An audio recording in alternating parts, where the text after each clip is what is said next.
Gracias, Emerson. Así sí. Con vuestro permiso me voy a quitar la mascarilla.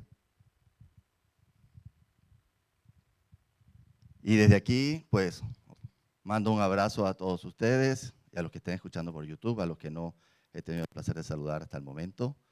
Muy especialmente a la familia de Sara, que ha venido hoy a adorar al Señor con nosotros. A adorar al Señor y a su creación en la forma del bebé David. Espero que hayáis traído mascarillas de repuesto para que cuando se ensucien por las babitas no... Bueno, pues hoy el Señor me ha sorprendido muy gratamente porque la alabanza que hemos escuchado está totalmente alineada con el mensaje. El Señor es maravilloso y es grande, de verdad que sí. Y esas son las pequeñas sorpresas que nos da el Señor, porque no nos pusimos de acuerdo en nada, pero el Señor sabe lo que le da a cada uno. Y hace unas semanas Emerson estaba hablando de la visión de la iglesia, de la nueva etapa, ¿verdad? De cómo pues teníamos que involucrarnos a ser discípulos, participar y todas estas cosas. Y el Señor me llevó a reflexionar en la carta de Pablo a los Efesios. Pablo escribió esta carta cuando estaba en la cárcel en Roma. Estaba esperando su audiencia con el César, ¿verdad? Porque él estaba en un juicio. Y se la envió a través de Tíquico. Y el propósito de esta carta era profundizar en el llamado de quiénes somos como iglesia. Y yo creo que la iglesia de Éfeso en aquel tiempo tiene muchas, pero muchas similitudes con la iglesia de hoy. Por lo tanto, yo creo que esa carta pues nos habla directamente y tiene grandes lecciones para nosotros. Pensemos un poco en esto. Éfeso era la capital de Asia Menor en aquel tiempo. Y era un centro, digamos, era el corazón cultural y religioso de Asia, ¿verdad? Nosotros aquí estamos en la capital de España. Allí en Éfeso estaba el templo de Diana, que era considerada una de las 7 maravillas del mundo antiguas, ¿no? Y allí adoraban a Diana, creían que había bajado del cielo y la gente compraba imágenes de plata de Diana y las tenían en su casa. Y esto suponía también un gran negocio y un gran beneficio para los que vendían esas imágenes.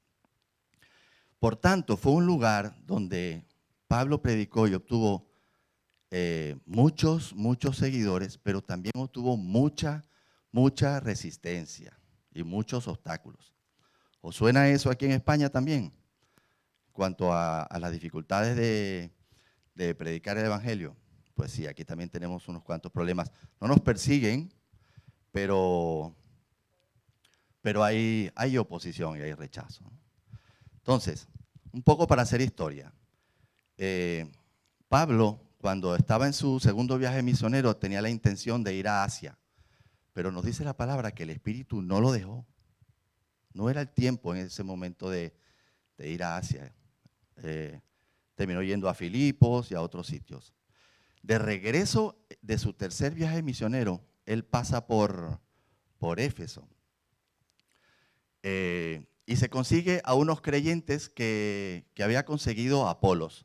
Apolos era un creyente, un cristiano, que estaba predicando con elocuencia la palabra, pero que no conocía la totalidad del evangelio. Él solamente conocía el arrepentimiento de Juan, ¿verdad? O sea que el arrepentimiento de Juan mira hacia adelante. Va a venir un Mesías, va a venir un Salvador, arrepiéntete. Pero el evangelio completo, ¿qué es lo que nos dice? Que ya ha venido, que ya nos ha salvado. Entonces, Apolos no lo había entendido. Después él terminó Pablo le explicó y él se convirtió también en un gran proclamador de la palabra. Pero en ese momento Pablo consiguió unos seguidores de Apolos que por supuesto tampoco conocían la totalidad del evangelio. Y él estuvo 3 meses, nos dice la palabra que él estuvo 3 meses discutiendo en la sinagoga, consiguió algunos seguidores y se instaló en una escuelita en una escuelita, en la escuelita ¿cómo se llamaba? Tirano, en la escuela de Tirano. Y estuvo 3 años allí predicando la palabra, que fue el sitio donde más tiempo estuvo, allí en Éfeso. Y tuvo, como decía, grandes bendiciones, gran resultado, pero también tuvo muchos obstáculos. De hecho, en la palabra él dice que él temió por su vida de las dificultades que tuvo. Demetrio, que era uno de los plateros que hacía las imágenes de Diana, pues estaba viendo que su negocio se estaba cayendo, porque Pablo estaba predicando a Jesucristo y la gente estaba dejando de comprar las imágenes de Diana. Y por supuesto le dio con todo y trató de matarlo y todo, y gracias al Señor pues el evangelio salió adelante. Y yo creo que esa es la primera lección. No hemos entrado al texto, pero esa es aquí estamos viendo, esto todo lo narra en Hechos 18 y Hechos 19, que nos cuentan Pablo cuando estaba haciendo sus viajes misioneros.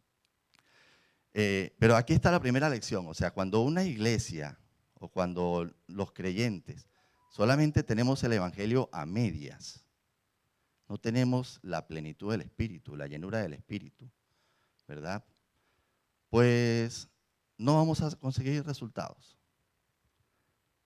Y esa es la primera lección, o sea, hasta que Pablo no llegó y no entendieron verdaderamente cuál era el verdadero llamado, no hubo resultados. Y yo creo que siempre que en la iglesia, estoy hablando no de esta iglesia, no de la de al lado, de todas, siempre que en la iglesia no tenemos el resultado que quisiéramos, pues creo que es eso, creo que tiene que ver mucho con nosotros mismos y la plenitud del Espíritu. La plenitud del Espíritu no es algo que tú tienes una vez y se te queda, o sea, es algo que hay que perseverar y que hay que trabajar y que hay que estar allí, ¿no? Bueno, entonces, y nos dice la palabra en Hechos 19:10, nos dice: todos los judíos y los griegos que vivían en la provincia de Asia llegaron a escuchar la palabra del Señor. Dice, todos. No todos creyeron, pero todos la escucharon. Qué bendición sería que todas las personas vamos a pensar en pequeñito, de Moratalaz, escucharan la palabra del Señor. Hay 100,000 personas en Moratalaz.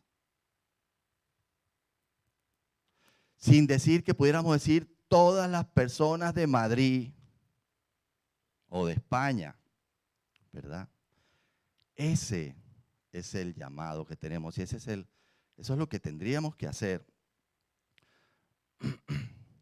Entonces, ahora si vamos al texto bíblico, es en Efesios número 1, desde el 1 al 14, lo voy a leer rapidito, después voy a volver sobre ello, pero lo leo una pasada. No sé si lo queréis poner aquí. Lo voy a leer en la Nueva Versión Internacional Castellana, ¿vale?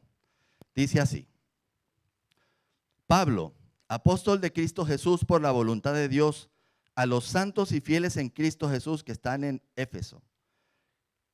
Que Dios nuestro Padre y el Señor Jesucristo os concedan gracia y paz. Alabado sea Dios, Padre de nuestro Señor Jesucristo, que nos ha bendecido en las regiones celestiales con toda bendición espiritual en Cristo. Dios nos escogió en Él antes de la creación del mundo, para que seamos santos y sin mancha delante de Él. En amor nos predestinó para ser adoptados como hijos suyos por medio de Jesucristo, según el buen propósito de su voluntad, para la alabanza de su gloriosa gracia que nos concedió en su amado. En Él tenemos la redención mediante su sangre, el perdón de nuestros pecados, conforme a las riquezas de la gracia que Dios nos dio en abundancia, con toda sabiduría y entendimiento. Él nos hizo conocer el misterio de su voluntad, conforme al buen propósito que desde antemano estableció en Cristo, para llevarlo a cabo cuando se cumpliera el tiempo, esto es, reunir en Él todas las cosas, tanto las del cielo como las de la tierra.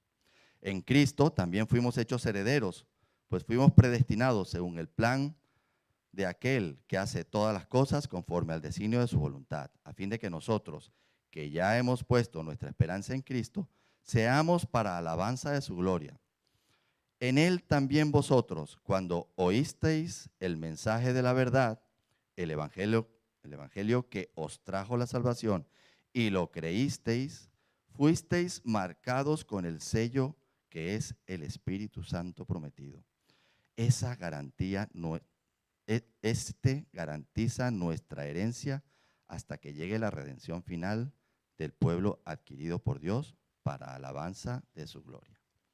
Amén. Este texto es una de las porciones más preciosas que hay de la palabra y es tremendamente profundo. No pretendo yo aquí llegar a esas profundidades. Os voy a decir lo que el Señor primeramente me ha dicho a mí, ¿verdad? Pero es un texto como para, bueno, se puede predicar de cada versículo, se puede hacer una prédica de cada versículo, por lo menos. Y vamos a ver 5 puntos. El primero, ¿es esta carta para mí? Una pregunta que os hago. ¿Es esta carta para mí? Pablo comienza su carta diciendo quién es él y a quién dirige la carta. Y Pablo no se presenta por su profesión.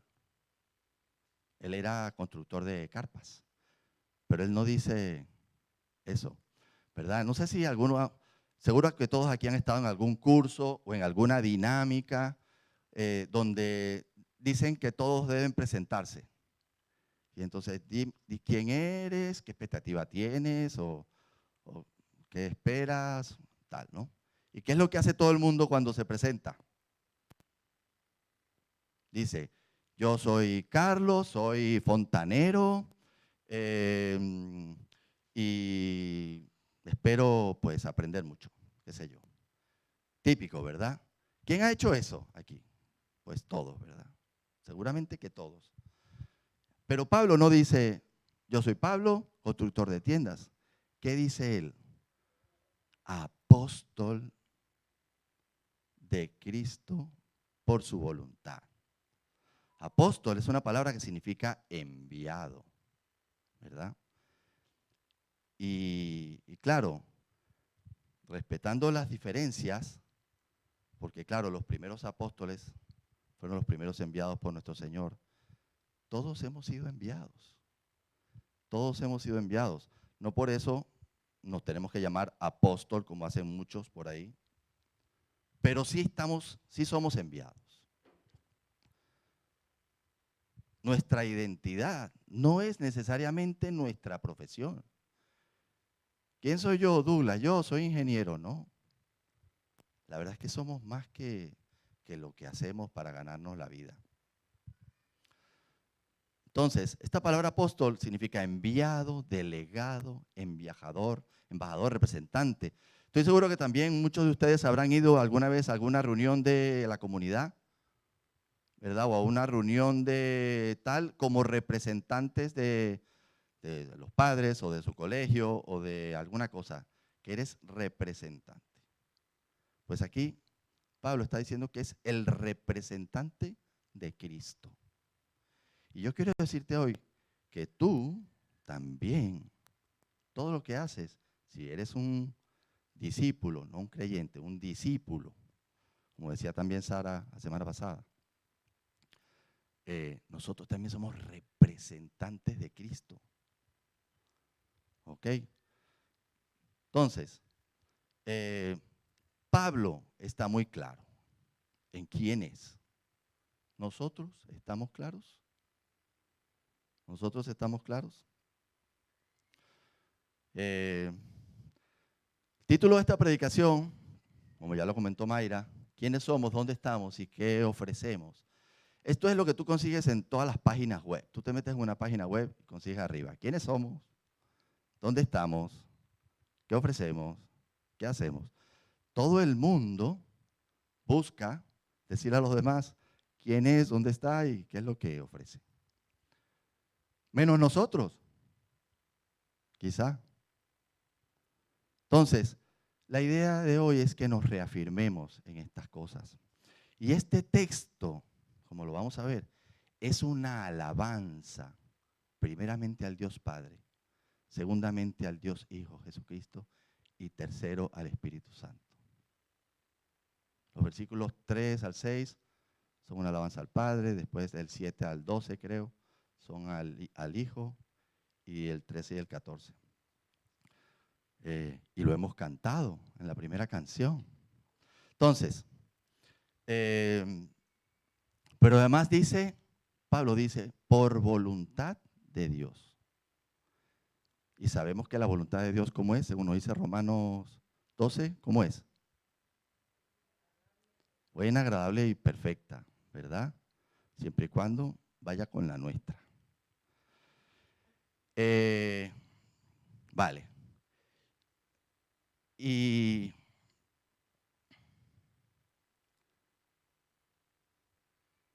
la voluntad de Dios se expresa en este texto muchas veces.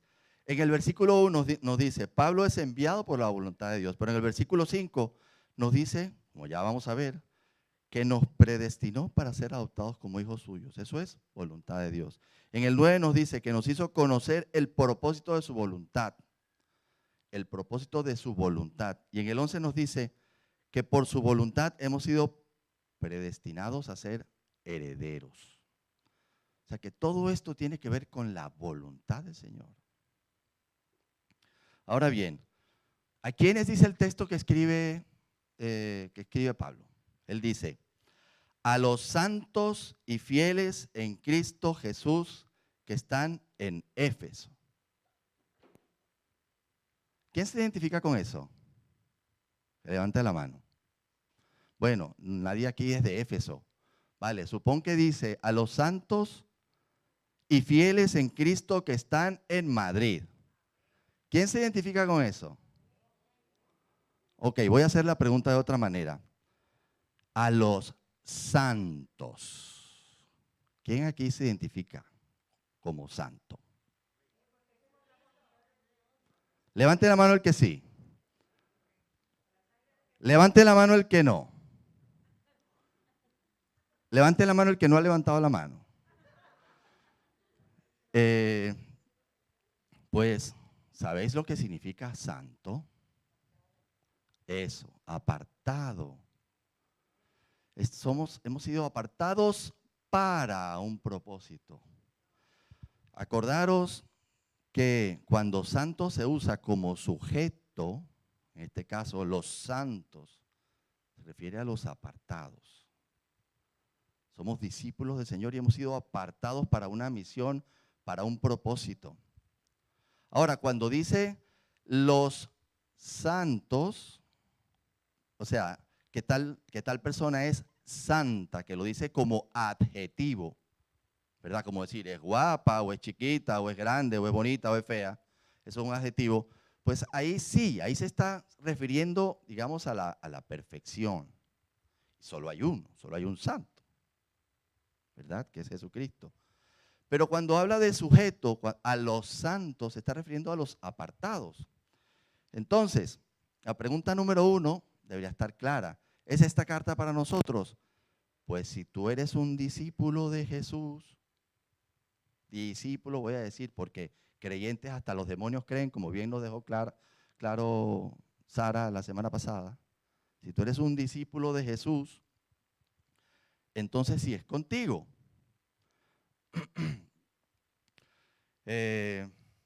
Todos los que somos discípulos tenemos que ver con esta carta. Y luego Pablo dice, que parece un saludo, dice, gracia y paz a vosotros. Parece un saludo. De hecho, es bastante frecuente en sus cartas el saluda de esa manera. Pues os quiero comentar algo. Los griegos, al saludar, decían gracia. Los griegos decían gracia. Era algo familiar entre los griegos. Y los hebreos, al saludar, decían shalom, que es paz. Y llegó Pablo y la juntó a las dos y puso gracia y paz. Pero lo increíble es que en ese saludito está el Evangelio. Porque nosotros tenemos paz para con Dios por la gracia que hemos recibido. Y si no hemos recibido la gracia, pues no tenemos paz. Dios está enojado con nosotros porque estamos alejados de Él y contra su voluntad. Entonces, increíble, pero en ese saludito, gracia y paz contigo, ahí va el Evangelio. Y la gracia está presente en todas partes. No me voy a detener porque pasaríamos mucho tiempo, pero en Efesios 1:7 nos dice que la redención es por gracia. En Efesios 2:8 nos dice que la salvación es por gracia. En Romanos 3:24 nos dice que la justificación es por gracia. En Romanos 5:20 nos dice que la victoria sobre el pecado es por gracia. En 2 de Timoteo 2:1 nos dice que la fortaleza que recibimos por gracia. En 2 de Corintios 8:7 que la generosidad que damos es por gracia. En 1 de Pedro 5:12 dice que la firmeza es por gracia y que la fortaleza que también tenemos en momentos de sufrimiento es por gracia en 2 de Corintios 12. O sea que la gracia está en todo, en todas las esferas de la vida de un discípulo. Voy a quitar la palabra creyente del diccionario, de mi diccionario, y poner discípulo. Entonces, esta carta es con nosotros si somos sus discípulos. Vamos con el punto número 2. Punto número 2, que es la primera parte de la alabanza. Dios el Padre ha planificado la iglesia y le ha otorgado su respaldo y su poder. Él lo ha planificado todo. Nos dice el versículo 3 que Dios nos ha bendecido en las regiones celestiales con toda bendición espiritual en Cristo. ¿Y sabéis cómo llaman a la carta de Efesios? ¿Sabéis cómo la llaman? La llaman, bueno, mejor dicho, sí, la llaman la carta de Josué del Nuevo Testamento. ¿Por qué? Porque en el libro de Josué, y Mayra también hizo referencia a eso, en el libro de Josué, ¿qué es lo que se nos narra? Se nos narra la conquista de la tierra prometida por los creyentes. Ellos cruzan el Jordán y van a tomar posesión de la tierra prometida. Pregunto, ¿la tierra prometida quién se las dio? Dios. Correcto, el Señor.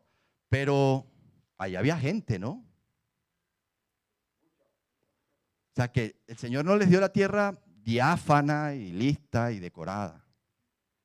Ahí había gente, habían gigantes, y ellos tenían que conquistarla, tenían que echar a esa gente de ahí, ¿verdad? Y habían pasado el Jordán. Pues el paso del Jordán representa nuestra entrega a Jesús, o sea, nuestra salvación, vamos a decirlo así. Pero esa es nada más la puerta de entrada, porque después tenemos que conquistar la tierra. Y así como los israelitas tenían que conquistar la tierra, nosotros tenemos que conquistar ¿qué?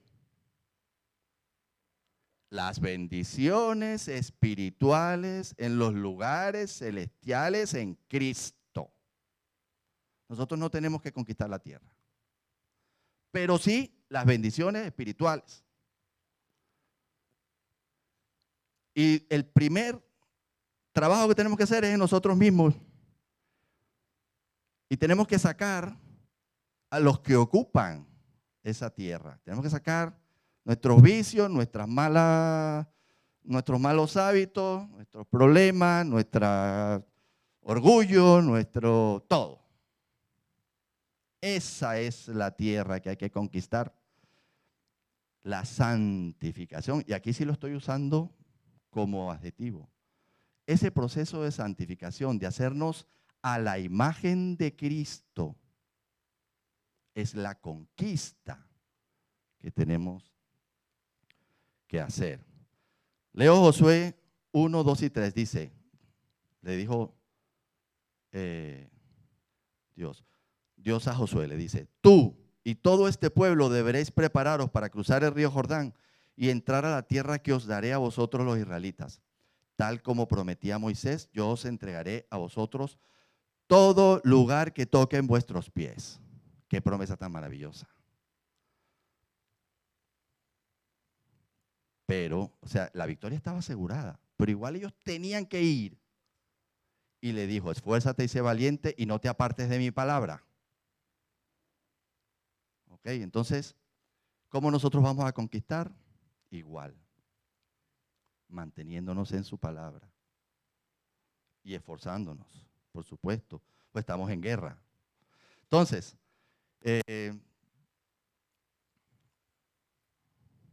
nosotros también tenemos la victoria asegurada. Pero hay que echarle pichón, como decimos en Venezuela. Entonces,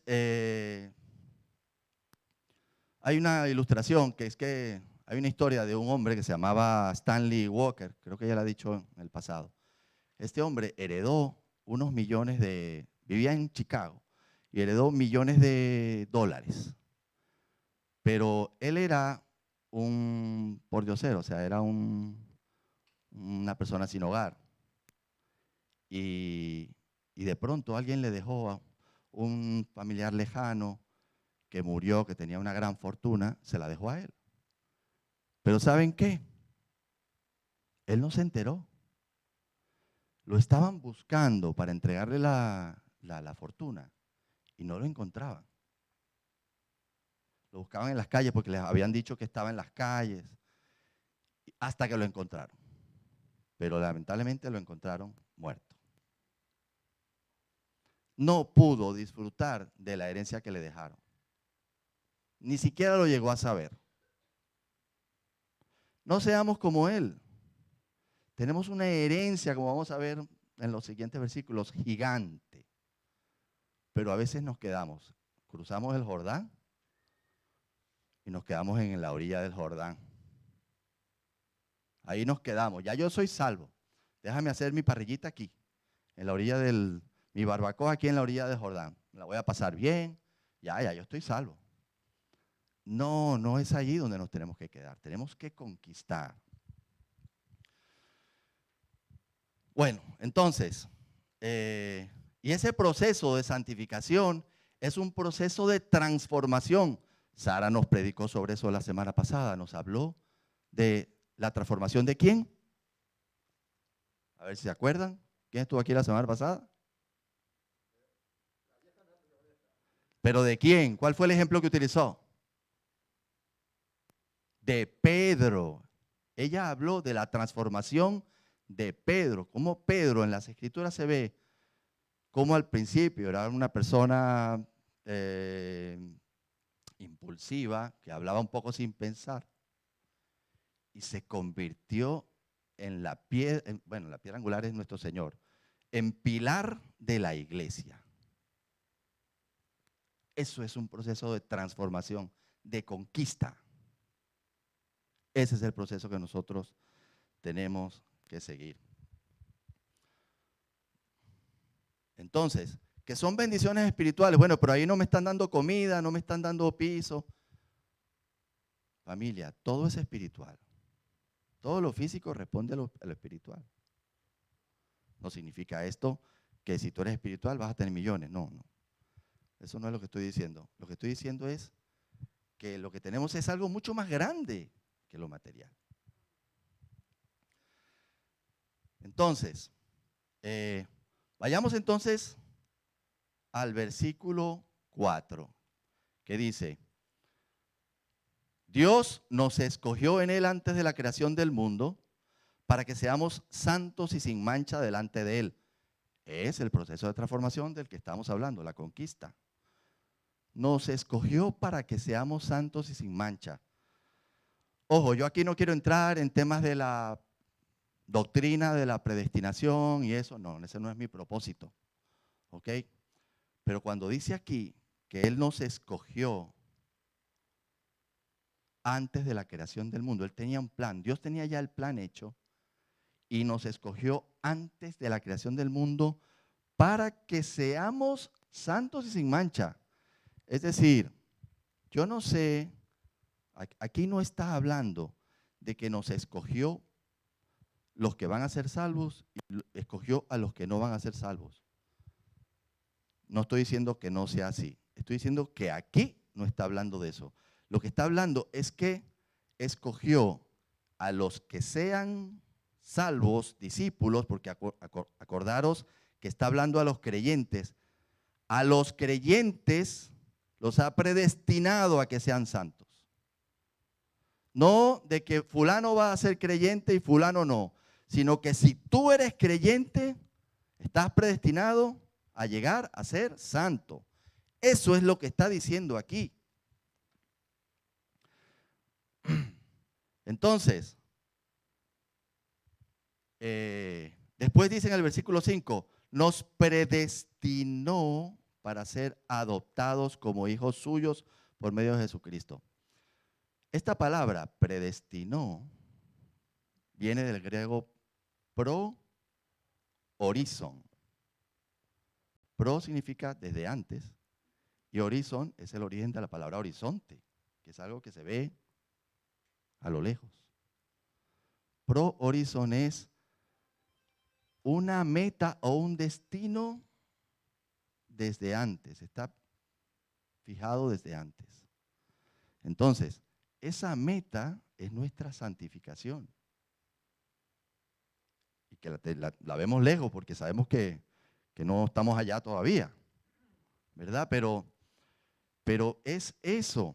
Y cuando dice adoptados como hijos suyos, la palabra adoptado en aquel tiempo también se usaba muy diferente a hoy. Hoy cuando tú hablas de adoptar a alguien, ¿a qué te refieres?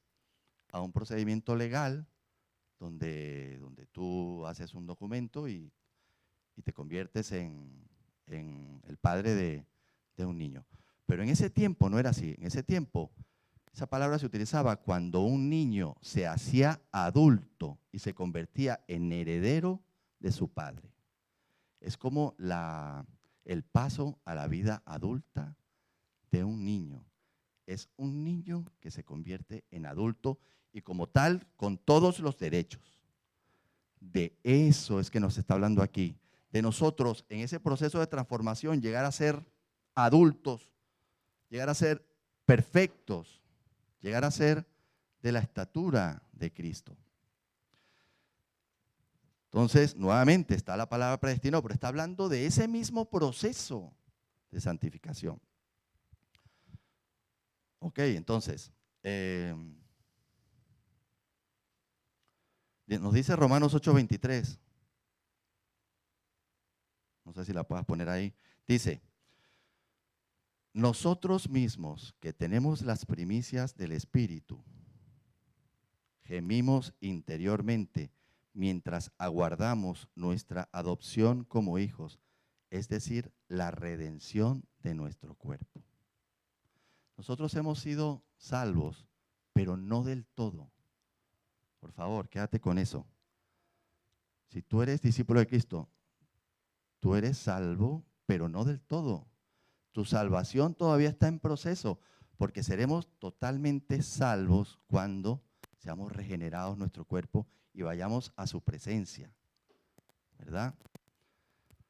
¿Dónde estamos? Que es otra de las preguntas que en el título nos lo dice en los primeros versículos, se me olvidó comentarlo. ¿Dónde están las bendiciones? En Cristo. ¿Dónde estamos nosotros los discípulos? En Cristo. ¿Dónde está Cristo? A la derecha del Padre, pero ¿dónde? En las regiones celestiales, donde estamos hablando. O sea que tú, si eres un discípulo de Cristo, estás en las regiones celestiales con Cristo. Lo que tú eres no es donde tú vives y lo que tú haces. Tú eres un discípulo que ha sido dada la mayor bendición, toda bendición espiritual, y estás en las regiones celestiales. Entonces, cuando vayamos a salir, que también lo decía Mayra, que es parte del proceso que tenemos que hacer, de salir allá afuera a proclamar a Cristo, tenemos que tener esto muy claro. Vale, entonces,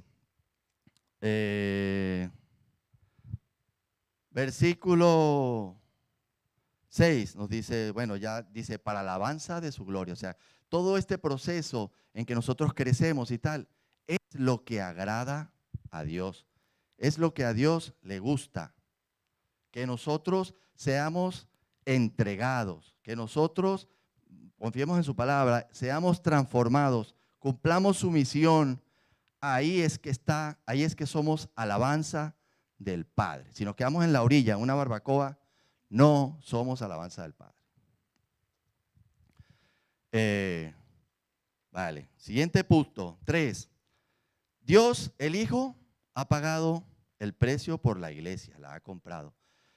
Son los versículos del 7 al 12. Nos explican que en Él tenemos la redención mediante su sangre, el perdón de nuestros pecados, conforme a las riquezas de la gracia, que ya lo decíamos, ¿verdad? O sea que la gracia de Dios se manifestó cuando Jesús vino a la tierra a cumplir su plan. Fuimos absueltos del pecado. Ya nos dice Romanos 8 que no hay ninguna condenación para los que están en Cristo. Ninguna condenación. Todos nuestros pecados han sido perdonados. Pero nuestra transformación tenemos que conquistarla. Ok, entonces, y Dios nos dice el versículo 8 que nos dio en abundancia con toda sabiduría y entendimiento. Él nos ha dado, nos ha revelado su plan. Nos ha revelado su plan. Todo esto proviene de Dios, su plan. Él nos lo ha revelado. Y nos ha permitido que lo entendamos a nuestra manera, por supuesto. No a, digamos, a su pensamiento, pero Él nos lo ha revelado para que lo entendamos. Nos dice también, en el versículo 9 y 10, que nos hizo conocer su plan, que era un misterio. La gente del Antiguo Testamento nunca llegó a entender esto, no fue revelado. Pero para nosotros ahora ya no es un misterio. Él nos ha revelado su plan de que nosotros estemos con Él, su plan de que nos ha hecho partícipes para también proclamar a otras personas. Y Él pagó un alto precio por eso, fue la sangre de su Hijo.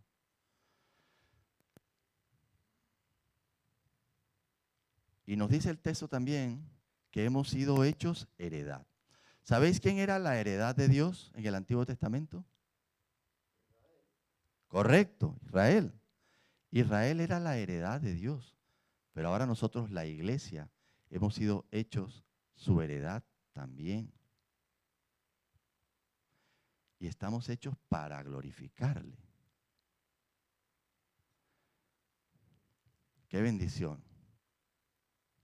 Nos sentimos diferentes sabiendo esto, que estamos predestinados para ser santos, que hemos heredado, somos heredad de Dios y que hemos sido creados y estamos en un proceso para que al final le demos gran gloria.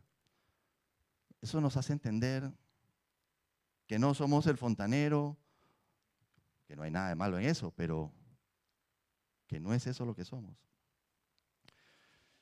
Y vamos con el último punto, que es la parte del Espíritu Santo. Dios, el Espíritu Santo, garantiza el proceso y el resultado. Nos dice el versículo 13, nos dice, cuando oísteis el mensaje de la verdad, el evangelio que os trajo la salvación, y lo creísteis, ¿verdad? Ahí no hay predestinación para salvación, ahí hay fe. Fuisteis marcados con el sello que es el Espíritu Santo prometido. Este garantiza nuestra herencia hasta que llegue la redención final, que es la salvación final. Acordaros que somos salvos, pero todavía no hasta el final, del pueblo adquirido por Dios. Entonces, el Espíritu Santo es el que va a conseguir esta predestinación de que seamos sin mancha. Pero primero nosotros tenemos que haber llegado allí. Una vez que oísteis el evangelio y lo creísteis, fuisteis marcados con el Espíritu Santo. Pero claro, lo podemos tener ahí apagadito, en la orilla del Jordán. Entonces, es el momento de que creamos esto, de que creamos quiénes somos, de que creamos cuál es nuestra misión. Somos parte de la iglesia. La iglesia tiene planes. Oramos para que sean los planes del Señor, para que todo se haga de acuerdo a la voluntad del Señor. Pero nosotros tenemos que dar el primer paso con nuestro compromiso, con nuestra entrega, ¿verdad? Siguiendo su palabra, creyéndonos herederos, creyéndonos haciendo la guerra primeramente con nosotros mismos, con nuestros vicios. Entonces, un poco de resumen. El plan es del Padre. El Padre es el que ha hecho el plan. Nuestro Señor Jesucristo es el que ha hecho la provisión, nos ha redimido, nos ha comprado con precio de su sangre. Y nos ha adoptado. Bueno, todavía no. Cuando seamos perfectos nos adoptará, que es lo que quiere decir este texto. Y el Espíritu Santo nos ha sellado para que esto se lleve a cabo. Dice Santiago 1:18, dice esto, dice, por su propia voluntad nos hizo nacer mediante la palabra de verdad, para que fuéramos como los primeros y mejores frutos de su creación. Primeros y mejores frutos de su creación. Y 2 Corintios 1:21 y 22 dicen, Dios es el que nos mantiene firmes en Cristo, tanto a nosotros como a vosotros. Él nos ungió, nos selló como propiedad suya y puso su espíritu en nuestro corazón como garantía de sus promesas. ¿Cuál es nuestro papel entonces? El plan está hecho, la provisión está hecha, el espíritu está ahí. ¿Qué falta? Nosotros, nuestra entrega, que vayamos a la conquista. ¿Quiénes somos? Hijos de Dios, adoptados, comprados a precio de sangre. ¿Dónde estamos? Estamos aquí, pero también estamos en las regiones celestiales en Cristo a la diestra del Padre. ¿Qué ofrecemos? Nuestra vida, nuestro compromiso, nuestra fe, nuestro tiempo, nuestro dinero. Todo lo que podamos dar es nada en comparación con lo que hemos recibido. Nuestro compromiso con el estudio de la palabra, nuestro compromiso a ser elementos de transmisión de eso a las personas con las que nos relacionamos. De una manera ofrecemos salvación, no por nosotros mismos, sino por Él, porque somos sus representantes, sus agentes aquí, y ofrecemos lo que Él ofrece, que es la salvación. ¡Qué grande! Acordémonos de esto cuando nos apuntemos en los ministerios, cuando hagamos cualquier cosa que hagamos, cuando vayamos a cumplir los planes que la iglesia tiene. Yo quiero acabar con una ilustración, y es esta. Yo cuando estudié en la universidad, participé en el coro de la Universidad Simón Bolívar.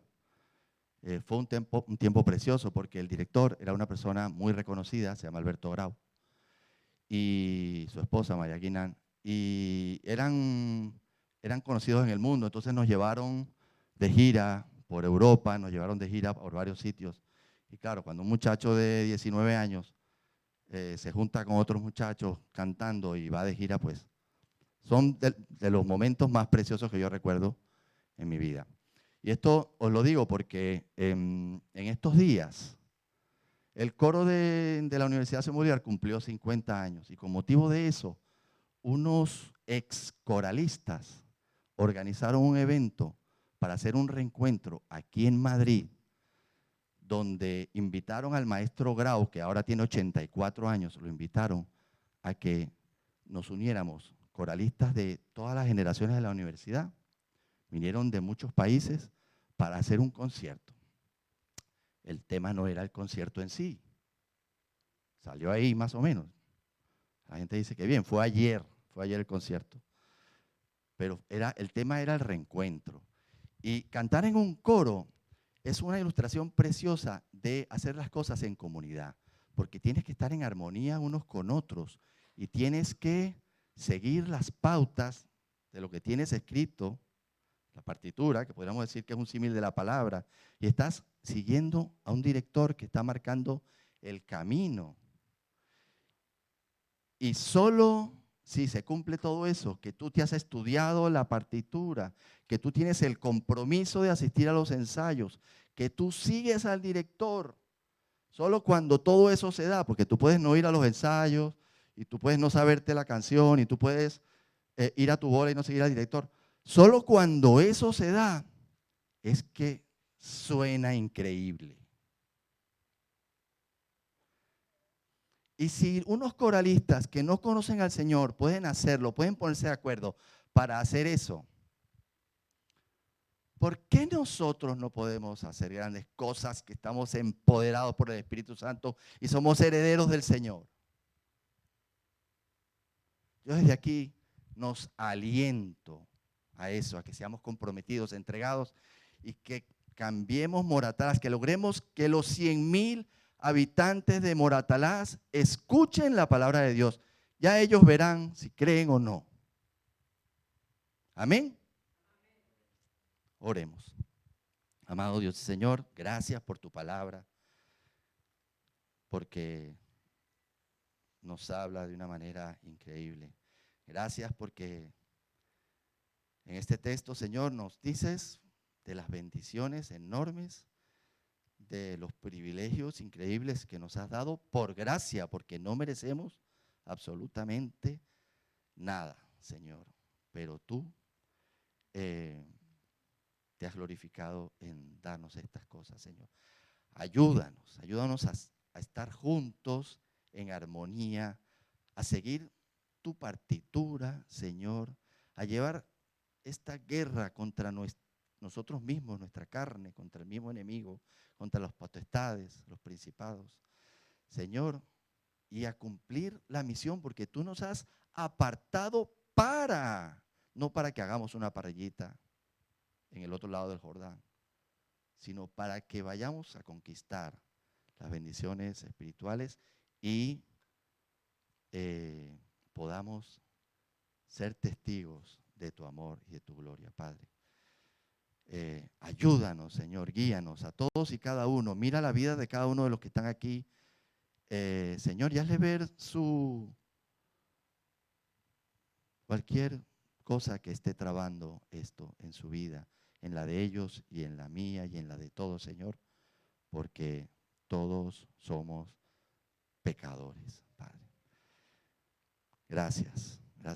En nombre de Jesús te pido todas estas cosas. Amén.